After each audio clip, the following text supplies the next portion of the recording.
Ito po ang inyong lingkod, Epipanyo Labrador. Sa susunod na araw po, muli sa oras na alas 5, no, tayo po ay pansamantalang mamamaalam.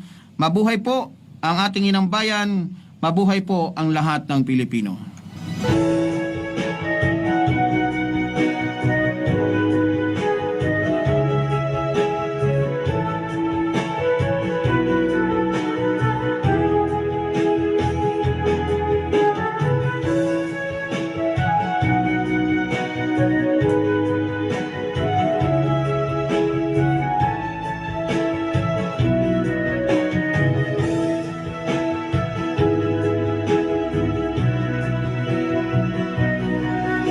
Sariwa pa sa isip ko at napanaginipan ko nang pinagmumura mo si Ka-Eduardo Manalo.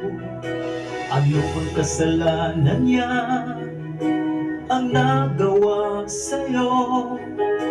Tinawag mo pang kriminal ang Iglesia ni Cristo.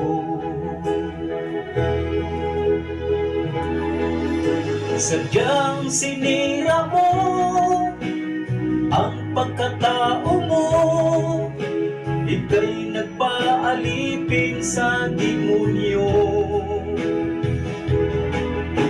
Ang dami mong sinaktan, milyon-milyong tao, kaya humanda ka sa mga kaso.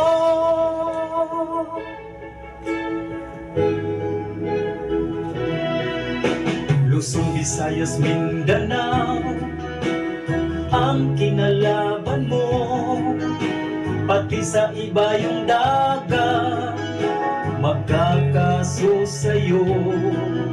Hindi mo man lang inisip ang pamilya mo, birada ka ng birada nang walang ebidensya.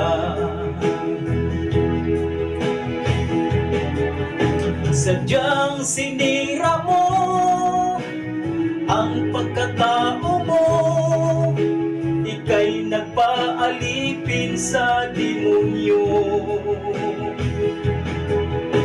Ang dami mong sinaktan, milyon-milyong tao, kaya humanda ka sa mga kaso. Sadyang sinira mo ang pagkatao mo, ika'y nagpaalipin sa demonyo.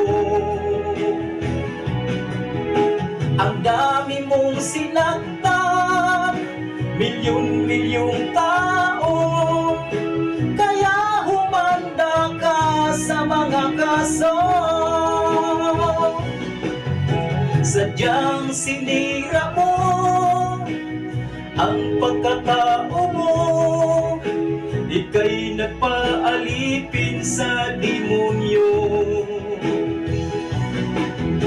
Ang dami mong sinaktan, milyon-milyong tao, kaya humanda ka sa mga kaso. Sadyang sinira mo ang pagkatao mo, ika'y nagpaalipin sa demonyo. Ang dami mong sinaktan, milyon-milyong tao, kaya humanda ka sa mga kaso.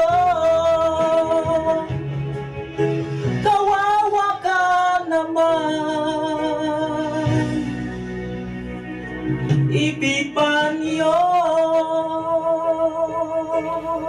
Hindi naman siguro kabawasan sa pagkalalaki ng buhay.